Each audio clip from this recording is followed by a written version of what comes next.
Hey guys, and welcome to today's video. I would like to go over a theory that I have for the Ahsoka show and something that I would really like to see in a scene. And you can let me know if this is too fan-fiction-y or if you think it would be cool too. I would love to see... Okay, so Ahsoka in the Book of Boba Fett show already talked to Luke. She knows who Luke is. She knows Luke is Anakin's son. And yeah, but I would love to see how they originally met. I would love to see how their interaction was the first time they came to see each other, or how she came to know. Did they try to fight each other at all? You know, like they both have lightsabers. Like, how did they feel each other out? Did she know that this is Anakin's son? Could she sense it? Did Luke know that this is maybe a friend, or did he think it was a foe? Because they both could be caught off guard in different scenarios, and I would love to see how that would play out. Now, the scenario I have in mind is, a flashback of perhaps them meeting or coming to terms, or, there's something that Ahsoka wanted that Luke had, or what, I don't know. Maybe Luke is seeking her out. We know Dave Filoni said that Ahsoka is Luke's superior in terms of training and experience, maybe not so much power. So there's a lot Ahsoka has to teach Luke, and I think it's kind of cool that she ends up teaching the son of her master. It's very beautiful, it's very samurai, and it's awesome. I really like that. So I would love to see a flashback of them two meeting, and then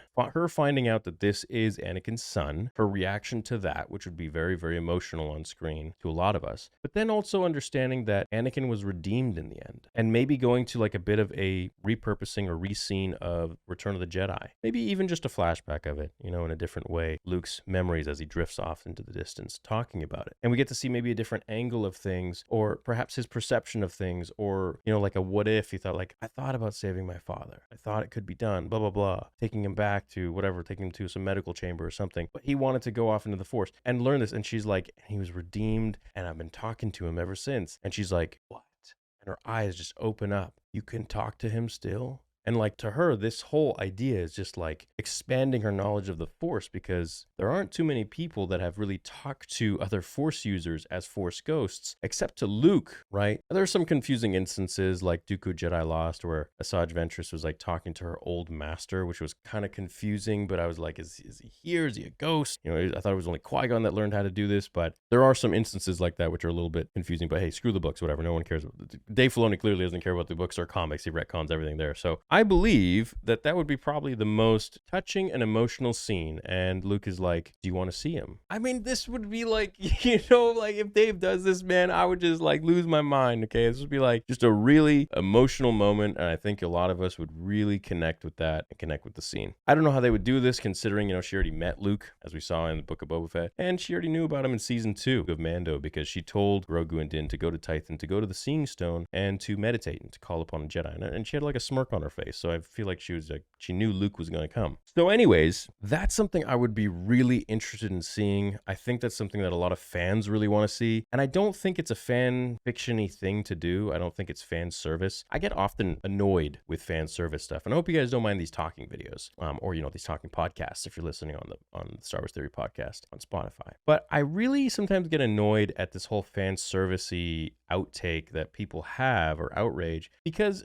I think a lot of stuff that is really pertinent to the story and to the character development of these characters that George created would be really nice, but it is just being called fan servicey. And I think, for the most part, we kind of need to discern the differences between what is pure garbage fan service and what actually makes sense. So in my opinion, pure garbage fan service would be bringing Palpatine back in the sequel trilogy, which is really cool, but at the same time is only cool when Snoke dies, right? So it's like, who's the next best thing? Like what? Like, and it takes us back. But then we're thinking about it. We're like, why? And then he recites the same lines from Revenge of the Sith. That's fan servicey, right? That's like Dark Empire kind of stuff, which was a cool story, but it's not really what you want in the sequel trilogy. And if those who don't know, Dark Empire is where Palpatine had a whole bunch of clones of himself, and he kept transferring his essence into each young clone. Luke turns to the dark side, fights all of them, and then turns back to the light. Kills them all. So, there was that story. So I think things like that are fan servicey, but I think things that are really important to character development and character development of other characters like Anakin as well, if Luke and Ahsoka meet, it just kind of like brings the whole circle together. And I think it's really beautiful to have moments like that. And so I fully disagree with a lot of fan service moments that people define as fan servicey, which I think, first of all, I think it's just a beautiful thing. So anyways, that's a scene that I would really particularly like to see. I believe that there's a lot that Anakin taught Ahsoka that she can teach Luke, and especially in the prime time of the Jedi for the prequel trilogy, the time of the Republic, I think there's a lot that got left out when it came to Luke understanding the Jedi. especially when it came to The Last Jedi. You know, I don't even see that movie as canon, but I think if a lot of the things were taken into consideration that Anakin could have taught Ahsoka and Ahsoka could have taught Luke, I don't think he would have thought the same way that he did when it came to The Last Jedi's time. I think a lot of Jedi during the prequel era were extremely dogmatic and close-minded, but at the same time, there were a lot of Jedi who kind of took their own path, like Count Dooku, Qui-Gon Jinn, and a lot of others who really, you know, they stayed within the line of the light, but at the end of the day, they kind of did their own thing. And I really respect that, and I really like that. And I really wish, you know, even Mace Windu, for example, people see him as like this super rigid Jedi. Yeah, he was. But at the same time, this is a guy who has a purple lightsaber for a reason. Okay, forget what Samuel Jackson said, like outside of the universe. But in canon, that's blue and red.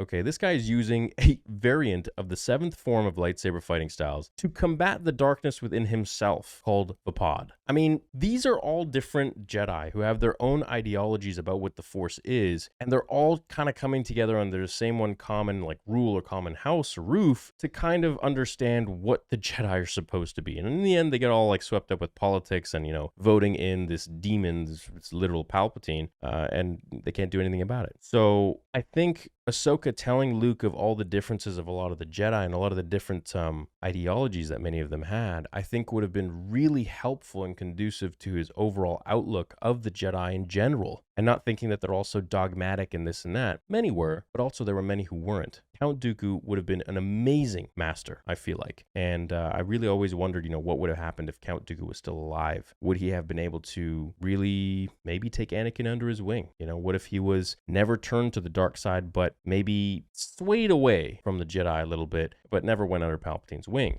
Would he maybe have his own sort of thing going on with Qui-Gon Jinn, who would then take on Anakin? Obi-Wan would leave as well and join Qui-Gon and Dooku and Anakin.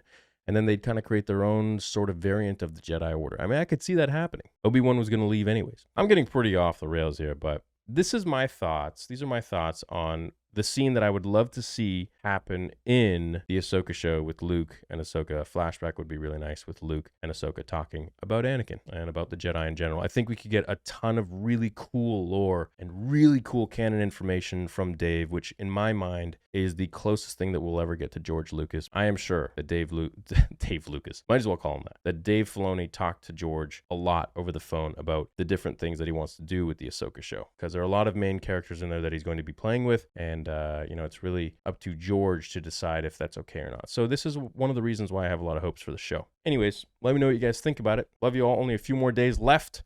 May the Force be with you always.